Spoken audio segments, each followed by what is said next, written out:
বিশিষ্ট সাংবাদিক জনাব রহমত আলী সাহেব আজকে সভাপতি এবং পাশাপাশি আমাদের প্রধান অতিথি সম্মানিত যিনি হচ্ছেন কেন্দ্রীয় প্রেসিডেন্ট এবং বাংলাদেশ সুপ্রিম কোর্টের বিশিষ্ট আইনজীবী অ্যাডভোকেট মঞ্জির মুশিদ সাহেবকে আমরা অনুরোধ করছি আজকের অনুষ্ঠানের প্রধান অতিথি ধন্যবাদ। সময় হয়ে গেছে, অনেকে পড়ে ফেলেছে, এক ঘন্টা পরেই এসে যাবে। আমাদের অনেক কাজ, কিন্তু সময় খুবই কম, হয়তো আপনারা জানেন। এবারে আমাদের অতিথিদের আসন আমি বিচার পাব। বাংলাদেশে আমার একটা বাড়ি প্রায় 2002-তে আমি বাড়ি বানাইয়া সিলেটি বাড়ি বানাইয়া আমি এখন শরীর হিসাবে রাখিয়েছিলাম কেয়ারটেকার। এরপরে আমি বাংলাদেশে গেছি, কিন্তু আমার অনেক ঝামেলার কারণে আমি বাড়িতে যেতে পারিনি। এবার আমি গেছি গত ডিসেম্বরে বাংলাদেশে গেছি। যাওয়ার পরে আমার দুই ছেলের লিয়া বাড়িতে গেছি। যাওয়ার পরে যে লোক আমার আমি এখানে কিনা লাগে কিনা আমার বাড়ি আমি আমি ফোনে আলাপ করছি তার সাথে। পরে আলাপ করার পরে ঠিক আছে তোমাকে চিনি গাইতে ফিরে তুমি বাড়িতে যেতে না বাচ্চাদের বাড়িতে চলে আসবে। পরে আমার বাচ্চাদের আমি বুঝাইছি যাওয়ার তো কারণে আমার বাসা আছে, আমরা বাসা আসছি আমরা যাওয়ার কারণে আমার ছেলের এনগেজমেন্ট আমি গেছিলাম। তখন বিকাল হয়ে গেছে, আমার ছেলে কয়ে আম্মু আমরা বাড়িটা দেখিয়ে দেয়, কারণ ট্রেনে একবার গিয়া বাড়িতে দেখিয়ে আমি বললাম ঠিক আছে দেখে মেয়ে দেখিও। আমি গাড়ির ভিতরে সন্ধ্যা প্রায় 5:30-6টার সময় আমার ছেলে গেছে।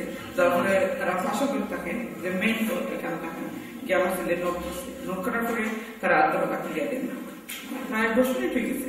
পরে আমার 2 নম্বর ছেলেরা কাটাইছে, মানে তুমি দেখে ওখানে আয় না।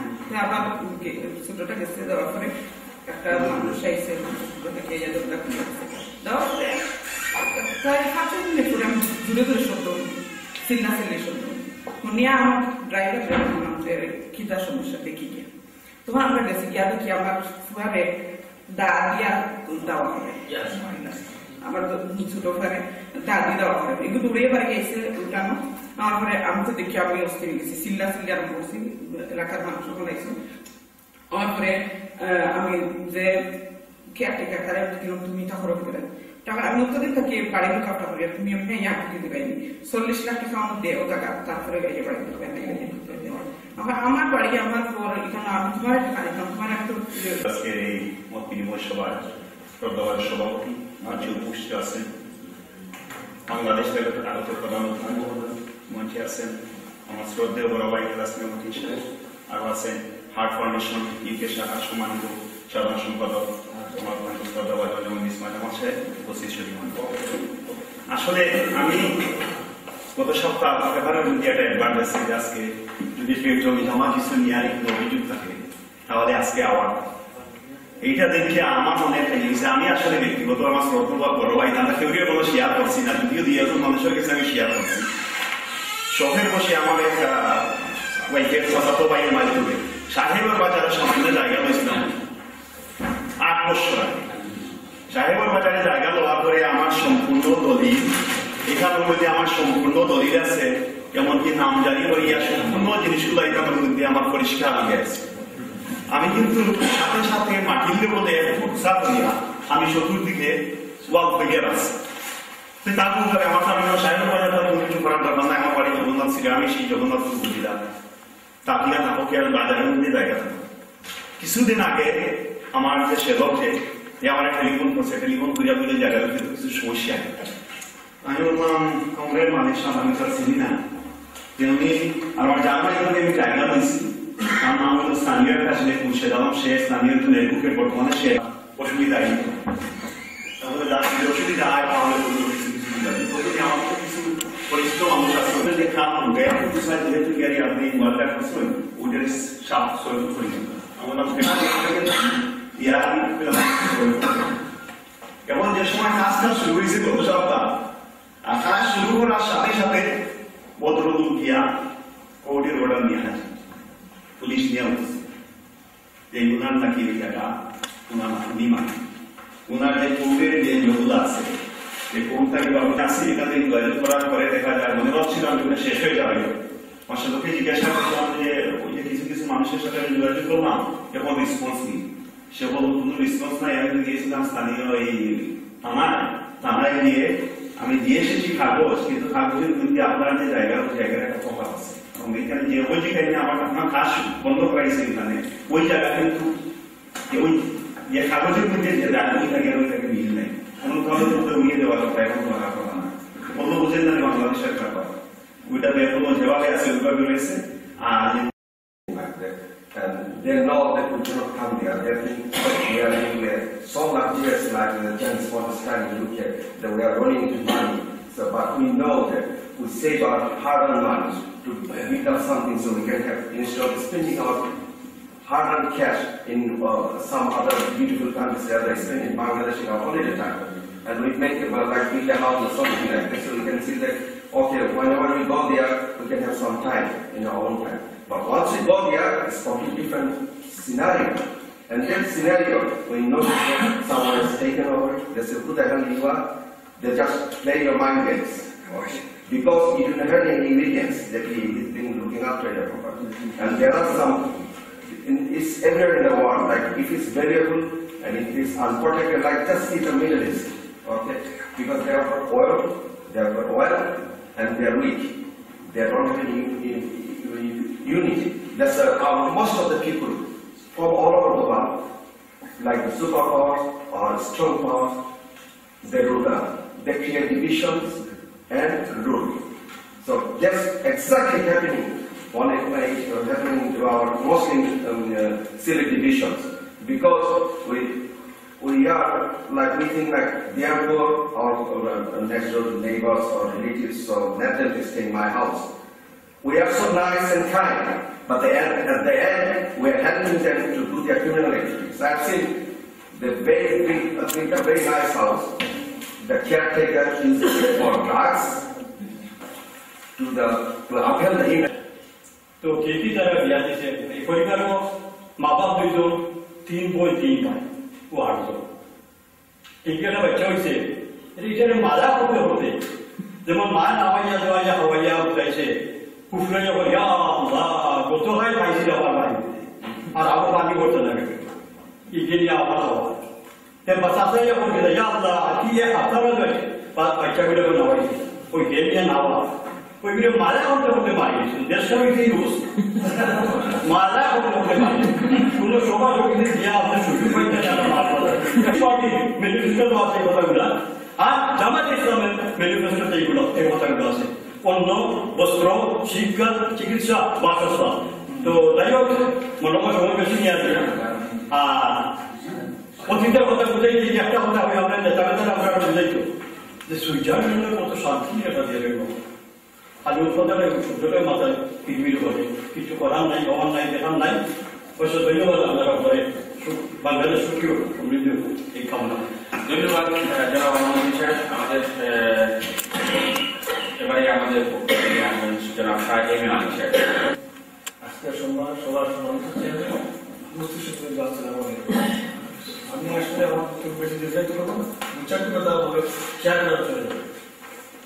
প্রথম বক্তায় যাওয়ার আশা বলে গেছেন এই যে দানিয়া হ্যাঁ এগুলা সচরাচর আমরা শুনে থাকি, এবার পত্রিকা নিউজে সচরাচর শুনে থাকি এবং যে আমার বিজনেস আছে স্মল বিজনেস আছে সচরাচর কমপ্লেন করে আমি অনেক সময় অ্যাডভাইস করি ওইটা যদি ওদিকে রিপোর্ট করো এবার করতে থাকি।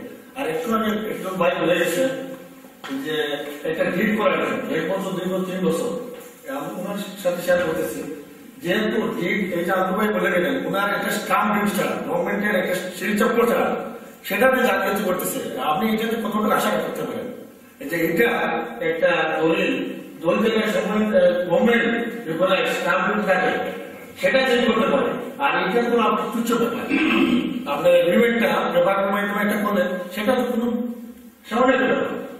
তো এইরকম আসলে আপনি নতুন করেন না কেন আমরা এখন এই জায়গা থেকে সচ্চারিত হবে এবং বিশেষ করে যে রহমত আলী ভাই উনি যে উদ্যোগ দিয়েছেন আমার কমিউনিটি মিডিয়া ব্যক্তিত্ব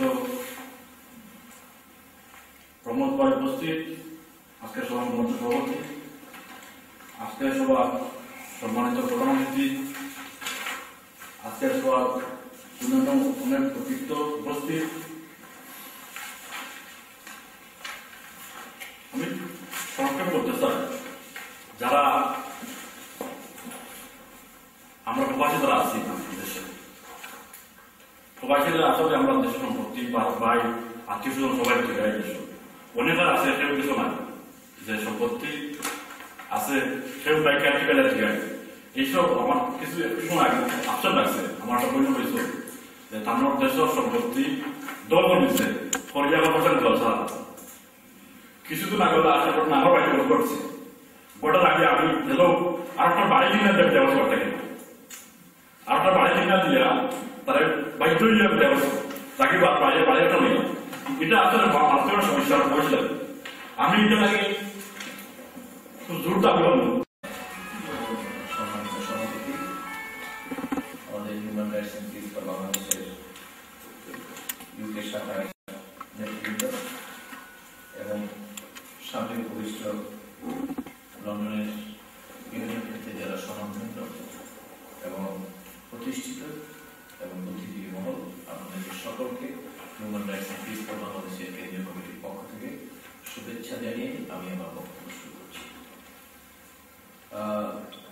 প্রথমেই বলতে হয় যে এই আজকের যে ডিসকাশন, এই ডিসকাশনের মধ্যে থেকে আমাদের মনে একটা জিনিস খুব ভালো করে দাগ কেটেছে, সেটি হলো যে খুব কষ্ট করে প্রবাসীদের মনের মধ্যে দেশের যে বিভিন্ন সমস্যা সেগুলো যে এত কষ্ট করে গ্রথিত আছে, এটি মনে হয় একটি আবেগের মাধ্যমে ফুটে উঠেছে।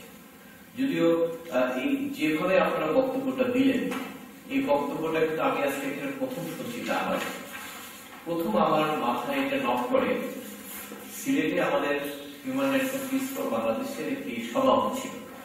সেই সভায় স্থানীয় জেলা ও দায়রা জজ বক্তব্য রাখছিলেন। উনি তার একটা ব্যক্তিগত অভিজ্ঞতার রেফারেন্স দিয়েছিলেন। ওখান থেকে আমি প্রথম জানতে পারি যে এই ধরনের ঘটনা সিলেটে ঘটছে। উনি ঠিক একই ধরনের আমাদের আয়েশা বেগম যেভাবে বলছিলেন না, একইভাবে উনি বললেন যে আমার দরজার সামনে এক ভদ্রলোক এসে খুব চেষ্টা করছে আমার সঙ্গে কথা বলার জন্য। তো আপনারা জানেন যে নর্মালি বিচারকের সঙ্গে একটু কথা বলাটা নর্মালি যায় না, ডিসি পুলিশ কমিশনারের সঙ্গে কথা বলা যায়। তো ওই ধরনের সব জায়গায় ঘুরেছেন, পরে যে কোনো ভাবে ওনার সঙ্গে কথা বলার চেষ্টা করেছেন এবং উনি একসময় তাকে সময় দিলেন এবং সময় দিয়ে উনি তার কাছ থেকে শুনলেন উনি নিজের জায়গা জমি কিন্তু সেখানে নিজে যেতে পারছেন না। এবং এই কথা শোনার পরে ওই জেলা জজ তাকে হেল্প করেছেন, বিভিন্ন ক্ষেত্রে হেল্প করেছেন, তাকে সহযোগিতা করেছেন। কিন্তু উনি সিলেটের সভায় এই বক্তব্য রাখার মধ্যে উনি বলতে চেয়েছেন যে দেখেন আমি এখানে চাকরি করি, আমি এখানে বিচারক হিসেবে আছি, কিন্তু সিলেটবাসীর উপরে ওখানে যারা ছিলেন তাদেরকে সচেতন হওয়ার আহ্বান জানিয়েছিলেন এবং ওই সময় আমি ছিলাম। এবং এই কারণে আমার মধ্যে ওই সময় থেকে একটা জিনিস এসছে, সেটি হলো যে এই ধরনের সমস্যা যেহেতু একজন জেলা জজ এখানে বলেছেন এবং এইটি আছে এবং প্রবাসীদের মধ্যে থেকে এই ধরনের মিডিয়ায় পত্রপত্রিকায় বিভিন্ন সময় এই সমস্ত ঘটনাগুলো আসে, অতএব সেগুলো কিভাবে অ্যাড্রেস করা যায়, কিভাবে কাজ করা যায়। তখনই আমি আমাদের ইউকে শাখার কনভেনর রহমতুল ইসলামের সঙ্গে আমরা কথা বলেছি যে আসুন আমরা অর্গানাইজ করি, কারণ আমরা জানি যে আমাদের সংগঠনের পক্ষ থেকে ভলান্টিয়ারলি আমাদের পক্ষে যতটুকু করা সম্ভব, আমরা বাংলাদেশের সব সমস্যার সমাধান করতে পারবো না, কিন্তু আমরা একজন মানুষের যদি সমস্যার সমাধান করতে পারি তাতে আমি মনে করি যে আমরা অনেক কিছু করেছি। এবং এখানে আপনার আমি আশা করেছিলাম যে আমি খুব ভয় করছিলাম যে হয়তো অনেকগুলো সমস্যা আসবে, আমার হয়তো 5 বছর লেগে যেতে পারে সমাধান করার জন্য, কিন্তু আমি খুব এখন আশ্বস্ত যে যে সমস্যা আমার কাছে 2টি না 3টি সমস্যা এসেছে এটি হয়তো আমি 1 বছরই সমাধান করে দিতে পারবো। কারণ যে এই যে সমস্যাটা কি এটা যদি অনুধাবন করা যায় এবং সমাধানটা যদি জানা যায় তাহলে এটা সম্ভব। এবং বাংলাদেশে সেটা আমরা করিয়ে দেখিয়েছি। আমরা আমাদের সংগঠনের পক্ষ থেকে এখন বলতে পারেন যে সারা বাংলাদেশি একদম গ্রাম অঞ্চলে পর্যন্ত আমাদের সঙ্গে একজন সাধারণ নারী, একজন সাধারণ কৃষক, একজন রিক্সাওয়ালা, একজন চাকরিজীবী, একজন রাজনীতিবিদ এবং এমনকি একজন পুলিশ অফিসার, তারা তো বিপদে পড়ে জানেন, সবাই আমাদের সঙ্গে যোগাযোগ করে যে আমাদের সাপোর্ট দেয়। এবং আমরা এই সাপোর্টটা দিচ্ছি একটা কারণে, সেটা হলো যে আমাদের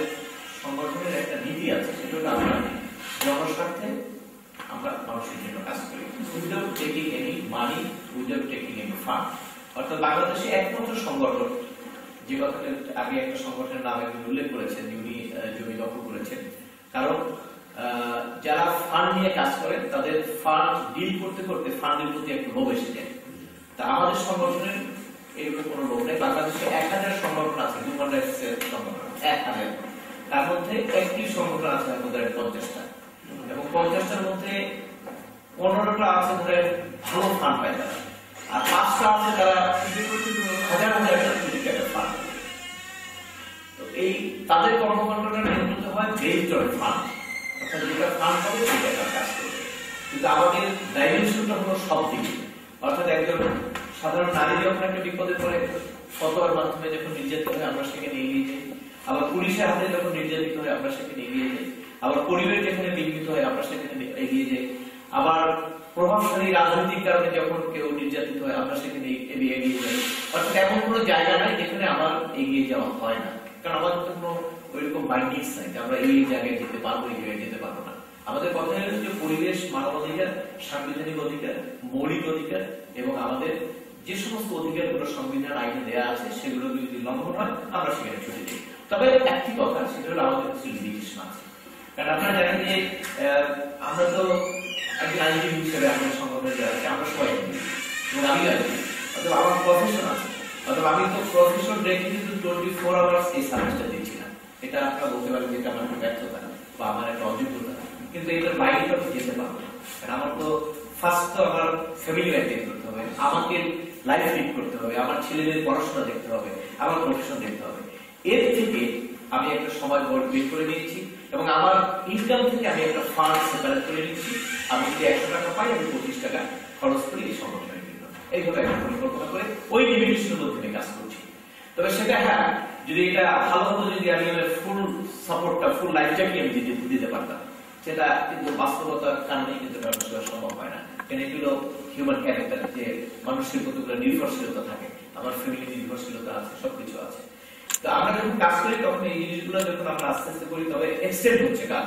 তাই এক সময় এই human rights piece for Bangladesh 2004 সালে আমরা এটা গঠন করি এবং 2006-07 পর্যন্ত আমরা সেমিনার, সিম্পোজিয়াম করি, আমরা আমাদের ভিউজ গুলো আমরা জানাতাম যে এই আইন হওয়া দরকার অথবা এই ধরনের প্রতিকার দরকার, এই সমস্ত কথাগুলো বলে আমরা তখন কাজ করতাম। কিন্তু এক পর্যায়ে আমরা 7-8 পরে গিয়ে আমরা তখন লিগাল ভাবে চলে আসলাম, কিন্তু আমি অনেক কাজ বলে হচ্ছে না, তখন আদালতের মাধ্যমে আমরা করার চেষ্টা করি এবং সেটি করতে করতে জনস্বার্থের মামলা বাংলাদেশে একমাত্র আমরাই সংগঠন যেটাকে সর্বোচ্চ সংখ্যক মামলা আমরা এইভাবে করেছি, 200 উপরে। আমাদের ওয়েবসাইটে গেলে আপনারা দেখতে পারবেন এবং বিভিন্ন ডাইমেনশনের আমরা কাজগুলো করেছি এবং সেই কাজের মাধ্যমে কোনো কোনো সময় কোনো ব্যক্তি একজনের উপকার করা হয়েছে, আবার কোনো কোনো মামলায় একই মামলায় কয়েক হাজার লোকের উপকার করা হয়েছে, আবার কোনো কোনো মামলায় মধ্যে একটা পরিবারের উপকার করা হয়েছে। ঠিক সেইভাবে আমরা কাজ করে যাচ্ছি।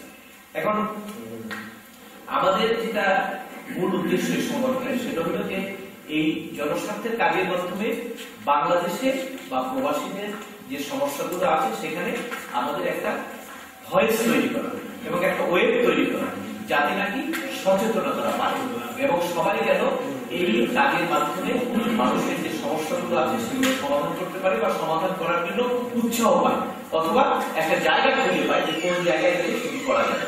আপনারা জানেন যে অনেকে এখানে আলোচনা করেছেন, আইনগত ওপিনিয়ন দিয়েছেন, কি করতে হবে এই জিনিসটা কিন্তু কঠিন জিনিস। আপনি অনেকের সঙ্গে আলাপ করবেন কিন্তু বিভিন্ন ধরনের বক্তব্য দিলে এটি করবেন এটি করবেন, কিন্তু আসলে যে কি করতে হবে ঠিক exact point what is has to be done, এটি খুব ইম্পর্টেন্ট এবং সেই জায়গাটা যদি খুঁজে পাওয়া যায় তাহলে কিন্তু কিছু করা যায়।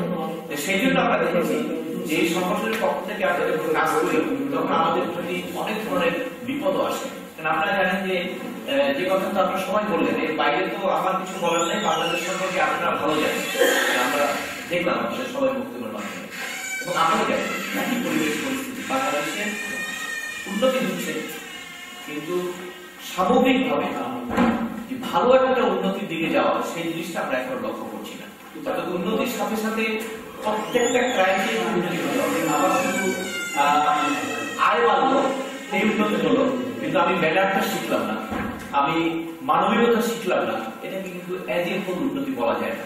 যেটা আমরা ইউরোপিয়ান কান্ট্রিগুলোকে পশ্চিমাদেরকে বলি তাদের উন্নতি হয়েছে, অর্থাৎ তাদের আয় বেড়েছে, তাদের ম্যানারিজম বেড়েছে, তাদের মানবাধিকার বিষয়ে তারা উন্নত হয়েছে এবং সবকিছুতে তারা উন্নত হয়েছে। কিন্তু আমাদের সমস্যা হলো যে আমাদের যে ক্রাইটেরিয়া গুলো আছে কিছু কিছু জায়গায় আমাদের উন্নতি হচ্ছে, হ্যাঁ, কিন্তু এতে হচ্ছে উন্নতির যে কতগুলো ক্রাইটেরিয়া আছে সেই জায়গাগুলোতে আমরা এখন যেতে পারছি না। দেখে কিন্তু আপনাদের সবাই বক্তব্য দিয়ে চলে এসেছে যে আজকে ঘুষ, আজকে দুর্নীতি, আজকে অন্যায়, আজকে হত্যা, আজকে গুম, আজকে বিভিন্ন ধরনের মত প্রকাশের স্বাধীনতার উপরে হস্তক্ষেপ, এ ধরনের সমস্ত কিছু সমস্যা, যত সমস্যা আছে পৃথিবীতে সব সমস্যা বাংলাদেশে আছে। এইটা এই দিক থেকে আমরা বলতে পারি যে আমরা রিস্ক, কারণ এমন কোন সমস্যা বাংলাদেশে নাই যে বলতে পারবেন না বাংলাদেশে এই সমস্যা নাই, এদিক থেকে বাংলাদেশ রিস্ক আছে। কিন্তু তারপরে আমাদের একটা আশা আছে, সেটা হলো যে বাংলাদেশ তো বেশি দিন হয়নি, মুক্তিযুদ্ধের 42 বছর পরে বাংলাদেশ আস্তে আস্তে এগুচ্ছে এবং অনেক দেশের সভ্যতার সৃষ্টি হতে, পশ্চিম ইউরোপ অন্যান্য দেশের সভ্যতার সৃষ্টি হতে কয়েক বছর লেগেছে। কিন্তু সেদিক থেকে আমরা আশাবাদী যে আমাদেরও এক সময় আসবে, হয়তো আজকে না হলেও 50 বছর পরে বসলেও, তখন আমরা দেখবো যে হ্যাঁ, ব্রিটেনে যেমন আইনটা ফলো করা হয়, আইনের ভায়োলেশন হলে কোন রকম তদবির ছাড়াই আইনের ভায়োলেশনের জন্য তাকে শাস্তি দিতে হয়, এটি বাংলাদেশে এক সময় আসবে। তবে সেটি এমনিতে আসবে আমার মনে হয় না, এটা একটা হিউম্যান ক্যারেক্টার। যে কথাটা একটা প্রবাদ আছে যে যদি ছেলে না কাঁদে মা দুধ দেয় না, এটা একদম খুব ন্যাচারাল।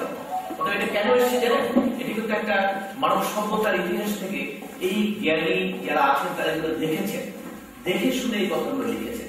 অনেক কথা আমরা পড়েছি, ছোট সময় বইতে পড়েছি, আদর্শ লিখতে পড়েছি, প্রত্যেকটা কথা বাস্তব সত্য। কারণ ওই কথাগুলো হঠাৎ করে একদিনে লিখে দেয়নি, এটা শত শত বছর ধরে চলতে চলতে চলতে এক সময় কথাটা বই আকারে, জ্ঞান আকারে এসেছে, আদর্শ লিপিতে স্থান পেয়েছে এবং সেটি একটু সত্য ঘটনা।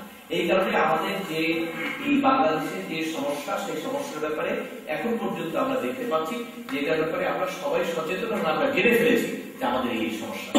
এক সময় ছিল যে স্বাধীনতার পরপরই আমরা কিন্তু টোটাল জিনিসগুলো আমাদের নখদর্পণে ছিল না যে বাংলাদেশের কি কি সমস্যা, কিন্তু এখন কিন্তু আমাদের নখদর্পণে আছে যে কি কি সমস্যা। এটা আপনাকে যে কোনো একজন লোককে জিজ্ঞেস করে বলতে পারবে। এই যেমন একজনে বললেন যে এই জিনিসগুলো করা দরকার, অন্ন, বস্ত্র, শিক্ষা, বাসস্থানের ব্যাপারে সমস্ত রাজনৈতিক দলের কাজ করা দরকার। এটা কিন্তু দিস ইজ দ্য সলিউশন। এরকম সমস্যাকে সলিউশন আপনি দিতে পারবেন, সবাই দিতে পারবেন, কিন্তু সমস্যা হলো আপনি দিলে তো সেটা কার্যকরী হবে না, রাষ্ট্র তো আপনি পরিচালনা করছেন না। রাষ্ট্র যারা পরিচালনা করে তারা যদি আমরা যেভাবে বুঝি, তারা যদি সেইভাবে বুঝতো, সেইভাবে যদি তারা পরিকল্পনা করতো, তাহলে পরে বাংলাদেশের সমস্যা থাকতো না। কিন্তু আমাদের দুর্ভাগ্য সেখানে যে রাষ্ট্র পরিচালনা করে তারা এখন পর্যন্ত বুঝেও না বোঝার ভান করে।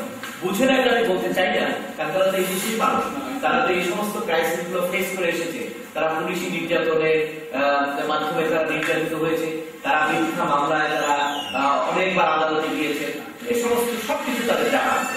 অর্থাৎ তারা যে বোঝেন না এটা আমরা বলবো না, আমি বলতে পারি সেটা তো তারা বুঝেন না বোঝার ভান করছে। অর্থাৎ সেই কারণে তাদের এই যে বুঝে না বোঝার ভান করা এবং এই কারণে প্রকৃত সমস্যাটা কিভাবে সমাধান করা যায় সেই পরিকল্পনা মাফিক রাষ্ট্র যারা পরিচালনা করছে তারা কর্মসূচি নিতে না পারার কারণে আমাদের দেশে আজকে এই ক্রাইসিস, এবং যে ক্রাইসিসটা আজকে আমাদের সবার মুখে মুখে, এবং আমরা হতাশ হয়ে যাই, মাঝে মাঝে হতাশ হয়ে যাই। কারণ হতাশ এত পাহাড়ের মতো সমস্যা, এত ডাইমেনশনের সমস্যা, যে সমস্যাগুলো শুনলে পরে আমার নিজের কাছে মনে হয় যে না কিছু হবে না।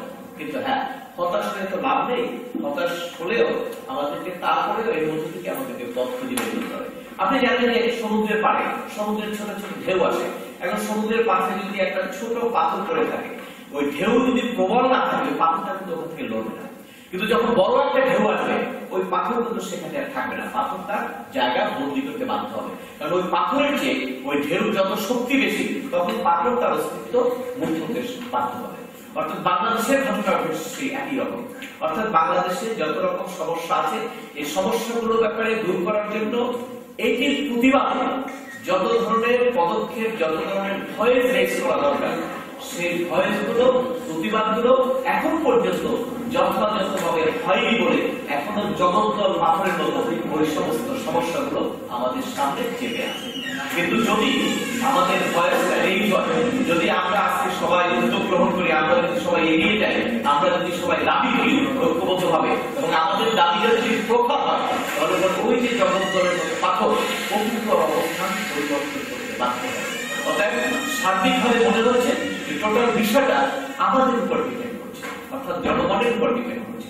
জনগণ কতদূর করতে পারবে, জনগণ কতদূর এগিয়ে আসবে, তার উপর নির্ভর করে আমার দেশের আমার রাষ্ট্রের সমস্যার সমাধানগুলো কিভাবে করা যাবে।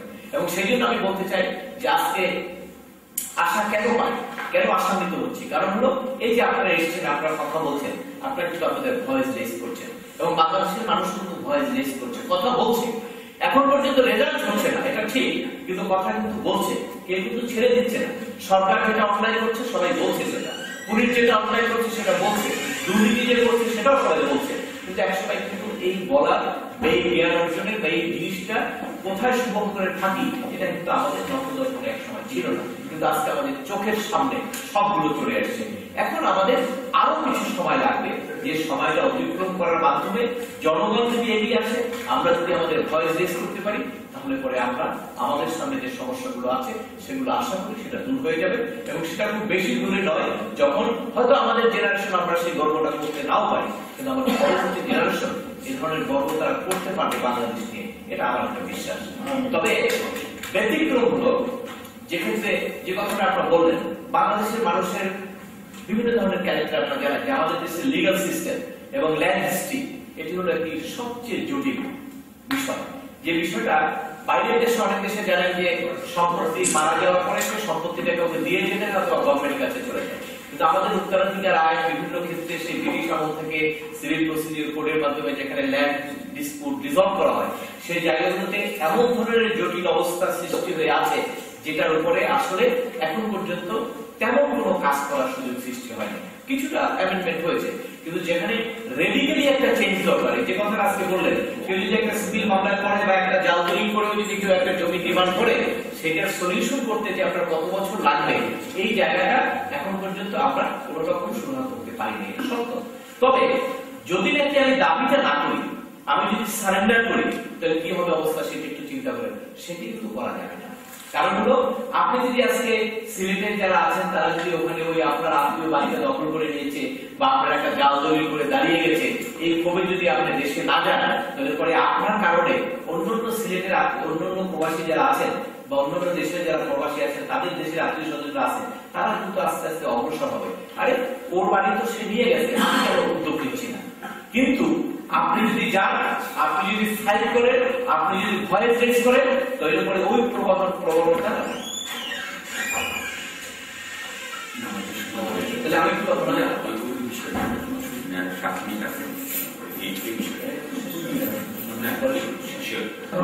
আমি চাচ্ছিলাম যে অনেকগুলো বিষয় আলোচনা করে ক্লিয়ার হবে। তো আপনি উনি বলেছেন যে প্রথমে আপনাদের যে কয়েকটি সমস্যা বলেছেন সেগুলো আমি বলি। সেখানে হলো আপনার আইসিএম যে কথাটা বলেছেন, সেখানে আপনি এই যে দেশে যাওয়ার কথাটা বলেছেন, এটা দেখেন শুধু সিলেট না, এটা সব জায়গায়। আপনি যদি ধরেন এই টেবিলটা আজকে বাইরে রেখে দেন, 2 মাস পরে আসবেন, টেবিল উপর দেখবেন ধুলোবালিতে ভরে গেছে, ধুলো কিন্তু বাতাস উড়ে, জানেন তো, বাতাস থাকে। এই টেবিলটা বাইরে রেখে দেন, 2 মাস পরে ধুলো হবে। অথবা আপনার জমি যদি আপনি খবর না রাখেন এবং আপনার জমি যদি আপনি যোগাযোগ না রাখেন, সেটা একটু দখল করবে। এটা শুধু সিলেটে না, এটা বরিশালেও হয়, খুলনায় হয়, বাজারে হয়। কিন্তু ওখানে হয় কি, ওখানে তো বরিশালের জন্য আমার বাড়ি আমি যাচ্ছি, আমার মনিটরিংটা আছে, এই কারণে ওরা হয়তো ওইভাবে পরিকল্পনা করতে পারে না। কিন্তু আপনি তো লন্ডন থেকে হয়তো 5 বছর পরে গেলেন, এই 5 বছর একটা বড় সুযোগ।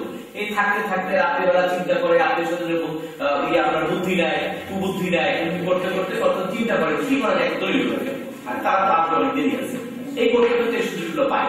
এই জন্য আপনাদের যে সমস্যাটার কথা আপনি বলেছেন, এটা বড় ধরনের সমস্যা না, এই ধরনের সমস্যা অনেক বেশি হয়। তবে আপনাদের এখানে যে হচ্ছে, আপনাদের কমিউনিকেশনটা কম হয়ে গেল। অর্থাৎ যারা এই আপনার বাড়িটা যে দখল করেছে, সেখানে এখন একটি প্রশ্ন আসবে, সেটা হচ্ছে আপনার ডিলটা যদি করা হয়, যেমন যদি আপনার যে মালিক বা আপনার ফাদার যদি মালিক থেকে থাকে, তখন যদি এই তাদের নামে কোনো একটা ডিড দিয়ে থাকে, সেক্ষেত্রে আপনাকে একটা সিভিল লিটিগেশনে আপনি জড়িয়ে পড়লেন, প্রমাণ করা না পর্যন্ত আপনাকে ফেস করতে হবে সমস্যাটা। আর যদি ডিডটা সে জাল করে থাকে, তাহলে সেক্ষেত্রে আপনার আবার অ্যাডভান্স সুযোগ আছে যে জাল দলিল করার পরে সে দুর্বল হয়ে যাবে। জাল দলিল করার পরে সে দুর্বল হলে পরে তখন দেখবেন আপনার সঙ্গে সারেন্ডার করে দেবে। জাল দলিল তো মানে ক্রিমিনাল কেস, তার মানে তাকে জেলে যেতে হবে। ওই জেলে যাওয়ার কথা শুনে তখন আমার মাথা হয়ে যায়, তখন দেখে আপনার সঙ্গে মাপটা চেয়ে বলবে যে না মামলা উঠে না, এটা করা যাবে। আর যদি অরিজিনালি কোনো সিভিল ডকুমেন্টের কোনো ডিসপুট থাকে তাদের জন্য একটু ক্রাইসিস, কারণ ওইটা সিভিল কোর্ট ছাড়া কেউ সমাধান করতে পারে।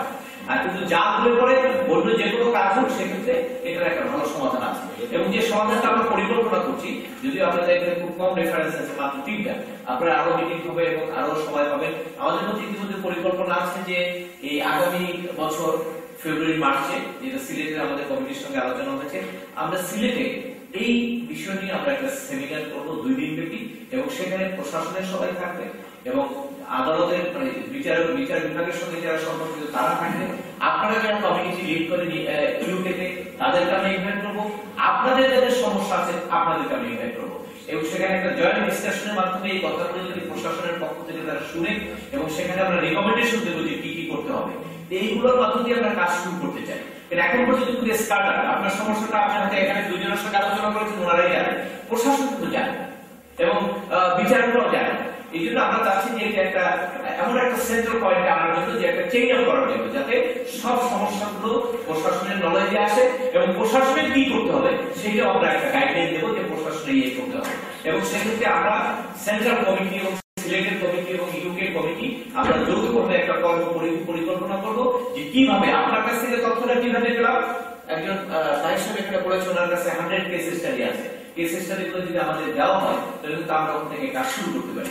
এবং এখানে আমরা ওই পরিকল্পনা করে ওখানে সিলেটে আপনার পার্টিকুলার কেসে বা রাজ্যে যে করেছেন তার পার্টিকুলার কেসে কি করতে হবে এটা আমরা আইনজীবী হিসেবে আমরা বের করে দেবো।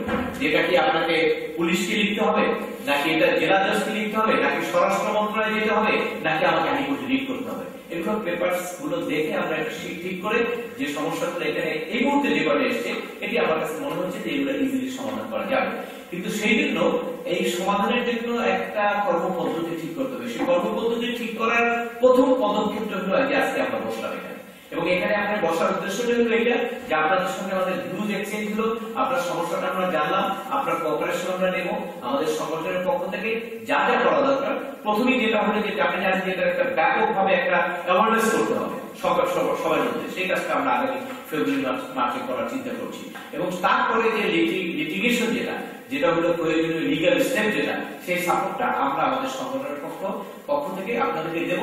সেজন্য আপনারা কোন রকম আপনাদের ফিনান্সিয়াল খরচ লাগবে না, আমরা আমাদের জনস্বার্থের হিসাবে, যেহেতু আপনারা এখান থেকে যে বিষয়টা আপনারা বিবেচনা করছেন এটা কিন্তু আপনি দেশে আপনার বাড়ি আপনি যেতে পারছেন না, এটা কিন্তু আপনার একটা চরম মানবাধিকার লঙ্ঘন। এবং এই মানবাধিকার লঙ্ঘন এটি রক্ষা করার জন্য তো আমরা কাজ করি, আমাদের দায়িত্ব সেটা, অতএব দায়িত্ব বোধ থেকেই আমরা এটা করবো। তবে সেক্ষেত্রে আপনাদেরকে বলি, সেক্ষেত্রে আপনাদের সহযোগিতা লাগবে। যেমনটা হলো যে আপনাকে তথ্যগুলো দিতে হবে, আপনার যে সমস্ত পেপার চাবো সেগুলো দিতে হবে, এবং আপনাদেরকে এইভাবে আমাদেরকে সহযোগিতা করলে আমরা মনে করি যে আমরা সেই জিনিসগুলো করতে পারবো। এবং করার জন্য শুধু সিলেটে এরকম প্রবাসিত সিলেটের বাইরেও আছে, সেই জায়গাগুলোতে আমরা একই ধরনের পরিকল্পনা ভবিষ্যতে গ্রহণ করবো। এখানে কিন্তু আপনার জানেন যে ইউকেতে 70-80% উপরে সিলেটের প্রবাসী আছে, এই জন্য আমরা প্রাথমিকভাবে, এবং ওইখানে সমস্যাটা বেশি, এই জন্য প্রাথমিকভাবে আমরা এই জায়গাগুলোকে টার্গেট করেছি যে সিলেট হবিগঞ্জ সহ যে সমস্ত জায়গাগুলো আছে সেগুলো জায়গায় আমরা আলোচনা করে সেখানে আমরা এগুলো করবো। আর আপনি বলেছেন যে আপনার স্টে অর্ডার নিয়ে এসছে, এটা আপনার ওই সিলেটে যাওয়ার দরকার নেই, ঢাকা শহরেই খোঁজ আছে যে পাশাপাশি দুইটা বাড়ি দেখবেন যে একজনে আদালতে গিয়ে একটা ফলস স্টেটমেন্ট দিয়ে একটা স্টে নিয়ে আসে, কিন্তু নিয়ে আসার পরে যার এগেইনস্টে নিয়ে আসে সে আবার আদালতে যায়, যাওয়ার পরে আদালতের কাছে যখন এটা ক্লিয়ার করা হয় যে না আমি সঠিক, তখন কিন্তু ওই স্ট্যাটাস কোটা বা স্টেটা আবার ভ্যাকেন্ট হয়ে যায়। সেটুক পর্যন্ত পদক্ষেপটা আপনাকে নিতে হবে, কারণ একটা অর্ডার যদি কোর্ট থেকে চলে আসে সেই অর্ডারটাকে আপনি যতক্ষণ পর্যন্ত চ্যালেঞ্জ না করবেন ওই অর্ডারটা তো অটোমেটিক করে যাবে, কারণ ওটা তো একজনে নিয়ে আসছে তার স্বার্থে, অর্থাৎ তার স্বার্থে আপনি যতক্ষণ পর্যন্ত কন্টেস্ট না করবেন ততক্ষণ পর্যন্ত সেই অর্ডারটা রাখবেন। অর্থাৎ সেই কারণে ওই যে 145 এর যে 44 নোটিশটা দিলেন, এবং যিনি আপনি বললেন যে একজন মানবাধিকার কর্মী যারা নেতৃত্ব দিচ্ছেন তিনি এটা আপনার এই জমিটা গ্রাপ করার জন্য চেষ্টা করছেন, এক্ষেত্রে আপনাদের কি দায়িত্ব আছে, বিশেষ করে মিডিয়ারও দায়িত্ব আছে, যারা মিডিয়া ব্যক্তিত্ব আছেন, আপনারা এই জিনিসগুলো পত্রপত্রিকা দেন এবং আপনারা লেখেন যে এই কাজ হচ্ছে। বিশেষ করে এটা আইন সালিসের একটা ভালো সম্পর্ক, আমার মধ্যে ওনার মধ্যে যদি কেন্দ্রীয় ভাবে আইন সালিসের যে অভিযোগ যায় ওনাকে স্যাক করবে, আর স্যাক না করলে আমরা সেটা দাবি করতে পারবো যে কেন স্যাক করা হচ্ছে না। তারপরে মুক্তিযোদ্ধা উনি বলেছেন যে কিভাবে মুক্তি আসবে, সেটা তো আমরা সবাই বলছি যে মুক্তির জন্য তো ৭১ সনে যুদ্ধ করা হয়েছিল, স্বাধীনতা যুদ্ধ। যুদ্ধের মাধ্যমে যে মুক্তির জন্য মানুষ আশা করেছিল, অন্ন, বস্ত্র, শিক্ষা, বাসস্থান, এগুলো আমাদেরকে মৌলিক অধিকার হিসেবে সংবিধানে রাখা হয় না, রাখা হয়েছে মৌলিক নীতি হিসাবে। অর্থাৎ আদালতের মাধ্যমে এটা এনফোর্স করা যায় না, এবং এনফোর্স যদি করা যেত তাহলে কিন্তু দেখেন এখন অন্ন, বস্ত্র, শিক্ষা, বাসস্থান এইটার কোনো সমস্যা থাকতো না। কিন্তু ওইটিকে মৌলিক নীতিতে রাখা হয়েছে। তখন একটা গ্রাম ছিল যে রাষ্ট্রের সেই ক্ষমতাটা নাই, কিন্তু এই কারণে ওইটি এখনো হয়নি। তবে তার মধ্যে অনেক ক্ষেত্রে কিন্তু আমরা যাই আদালতে এখনো। মৌলিক নীতি হলেও মৌলিক নীতির পরিপন্থী কোনো কাজ করা যাবে না, সেটা আমরা করছি, সেটার ব্যাপারে আমরা কাজ করছি। কারণ হেলথ, স্বাস্থ্যের ব্যাপারে মৌলিক নীতি, কিন্তু আমরা কিন্তু হেলথের ব্যাপারে সরকার যখন বিভিন্ন ধরনের ভ্যাট ইম্পোজ করে, কঠিন করে, চিকিৎসা পাওয়াটা অনেক কঠিন হয়ে যায়, তখন কিন্তু আমরা আদালতে গিয়ে ওটা দেখাই যে এটা মৌলিক নীতি পরিপন্থী, এটাকে আইনটাকে স্টপ করো। এবং সেরকম আমাদের জনস্বার্থের মামলায় এরকম কোনো জায়গায় সুপ্রিম কোর্ট সেরকম রায় দিয়েছে।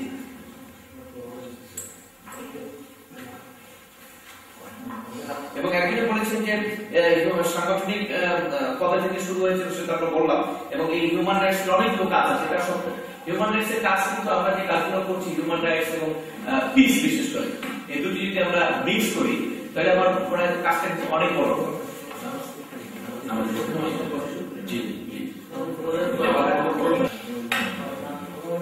আপনার বক্তব্য করি না, আমার দরকার পড়ে না। আচ্ছা, ঠিক আছে। তবে এখন যেহেতু সময় সম্পর্ক দীর্ঘ আলোচনা করা যাচ্ছে না, তা আমার কিন্তু ব্যক্তিগতভাবে আপনাদের আসুন আমরা এই সংগঠনকে শক্তিশালী করি, আমরা সবাই এই সংগঠনের পতাকা তলে কন্ট্রিবিউট করি। আসুন একটা ভলান্টিয়ার সার্ভিস, এখানে কিন্তু পাওয়ার কিছু নাই, দেওয়ার মতো শক্তি, দেওয়ার মতো সুযোগ সৃষ্টি করতে হবে। এটি যদি আমরা করতে পারি তাহলে পরে এই শক্তিশালী করার মাধ্যমে বাংলাদেশে কাজের সুযোগটা আমাদের বাড়বে, এবং সেই কাজের সুযোগটা যদি আমরা বাড়াতে পারি তাহলে সেক্ষেত্রে মনে হয় ভবিষ্যতে আমরা আরো অনেকগুলো পরিকল্পনা মাফিক আমরা কাজ করতে পারবো।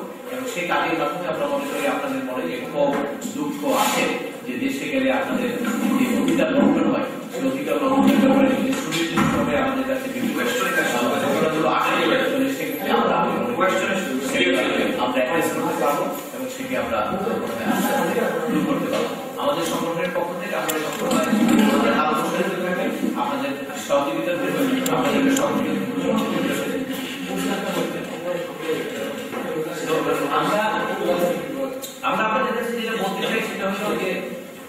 আমরা আপনাদের কাছে যেটা বলতে চাই সেটা হলো যে এই সংগঠনের পতাকা তলে আপনার কন্ট্রিবিউশন করার অর্থ হলো যে আপনার জনগণের কাজের জন্য, তাই না? কারণ আপনি দেখবেন যে পাচ্ছেন না, আর আপনার কাছ থেকে আমরা কোনো অর্থ নিচ্ছি না। অর্থাৎ আপনি যতটুকু করবেন, যতটুকু করেন, আপনাকে কোনো প্রেশার দেওয়া হচ্ছে না যে আপনি অনেক করতে হবে, যার যার সাধ্য মতো করবেন।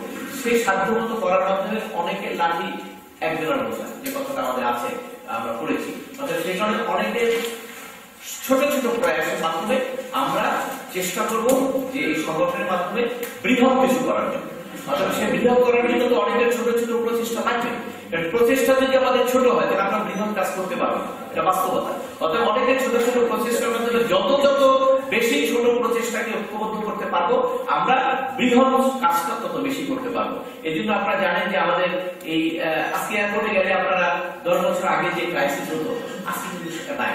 এখন দেখবেন যে এয়ারপোর্টে গেলে আপনার প্রতি কোনো অন্যায় আচরণ করা হচ্ছে কিনা আপনার ভিডিও ক্যামেরা আছে। এটা কোথেকে আসছে জানেন? এটা আমাদের এই সংগঠনের পক্ষ থেকে আমরা মামলা করেছিলাম, ওই মামলা রায় প্রেক্ষিতে এখানে এসছে, এবং সেই ঘটনাগুলো আমরা করছি। এবং আপনার এই বিমানটা যখন বন্ধ করে দিল কুয়াশার অজুহাতে, আর ওপেন করছিল না, তখন কিন্তু আমরা এই মামলা করেছিলাম। সেই মামলার কারণে কিন্তু একটা চালু হয়েছে, এবং আরো পুরোটা চালু করার জন্য চূড়ান্ত শুনানির পরে আমরা আশা করছি হয়তো সেটাও সম্ভব হবে। এবং এখন যেটা হচ্ছে যে এই এয়ারপোর্টে গেলে যে আপনার প্রবাসীদের সঙ্গে যে সমস্ত আচরণ করা হয়, এটা কিছু কিছু দূর হয়েছে, এবং আরো কিছু কিছু আছে, সেগুলোর ব্যাপারে আপনাদেরকে আইডেন্টিফাই করতে হবে, সুনির্দিষ্টভাবে বলতে হবে যে আমাদের এই ক্রাইসিস, এবং সেগুলো যদি অ্যাড্রেস করা হয়, তাহলে অ্যাড্রেস করানোর পরে আমরা আদালতের মাধ্যমে সেগুলো প্রতিকার করতে পারবো। কারণ এটা আপনার অধিকার, আপনার অধিকারটা লঙ্ঘন হলেই আমরা আদালতে যেতে পারি, আর অধিকার লঙ্ঘন না হলে আদালতে যাওয়া যায় না। এখন আপনার কি অধিকার লঙ্ঘন হচ্ছে আমি তো সেটা জানি না, অথবা আপনার সাথে আমার একটা যোগসূত্র লাগবে, সেটা হলো এখানকার কমিটি আছে, সেই কমিটির মাধ্যমে আপনি উপস্থাপন করতে পারেন, অথবা আমাদের কেন্দ্রের সঙ্গে সরাসরি যোগাযোগ করতে পারেন যে এই অধিকার লঙ্ঘিত হচ্ছে। তাহলে সেক্ষেত্রে আমরা সেটি অনেক সময় আমরা সমাধান করতে পারবো। আর সাথে সাথে আরেকটা জিনিস আপনাদেরকে বলতে চাই, সেটা হলো যে এই আমাদের দেশের সবচেয়ে বড় সমস্যা যেটা, সেটা হলো যে আমাদের বিভক্তি, রাজনৈতিক বিভক্তি। এবং রাজনৈতিক বিভক্তির কারণে সত্য কথা এক দল আর এক দল বলতে পারে না। এক দল যদি একটা ভালো কাজ করে সত্য কথা বলে, আর এক দল সেটাকে আপনি মানে না বা সেটা স্বীকার করে না। এটি হলো আমাদের সবচেয়ে বড় ক্রাইসিস। কিন্তু আমাদের এই সংগঠনে কিন্তু আপনাদেরকে যারা কাজ করবে তাদেরকে আমাদের ওই জিনিসটা ভুলে যেতে হবে। আমরা এখানে কোনো রাজনীতি করতে আসি নাই, আমরা সমাজ সেবা করতে আসছি, জনগণের অধিকার প্রতিষ্ঠা, মানবাধিকার প্রতিষ্ঠার জন্য আসছি। হ্যাঁ, আমরা রাষ্ট্র যেমন পুরোপুরি একটা পুরো মানবাধিকার নিশ্চিত করতে পারে আমরা সেটা পারবো না, কিন্তু আমাদের সাধ্যমতো আমরা চেষ্টা করবো কিছুটা হলেও যাতে আমরা কাজ করে মানুষের অধিকার প্রতিষ্ঠা করতে পারি। এবং সেই কারণে আমি মনে করি যে আপনারা সবাই এগিয়ে আসবেন এবং এগিয়ে আসার মাধ্যমে আমরা মনে করি যে এই দেশের জন্য বিশেষ করে প্রবাসীরা যারা আছে তাদের দেশে গেলে যে সমস্ত সমস্যাগুলো হয়, এই সম্পত্তির অধিকার বলেন, অন্য অন্য অধিকার বলেন, চলাফেরার অধিকার বলেন, বা যে কোনো আপনার মামলা মিথ্যা মামলার অনেক সময় হয়রানি হয়, সেগুলো যদি আমরা এমনি তো ইন্ডিভিজুয়ালি তো আপনারা লিগালি ফাইট করেন, তার বাইরেও যদি আমাদের কাছে কখনো লিগালে চান প্রবাসী হিসাবে এবং বিশেষ করে আমাদের সংগঠনের আমরাও যদি চান তখন আমাদের একটা নৈতিক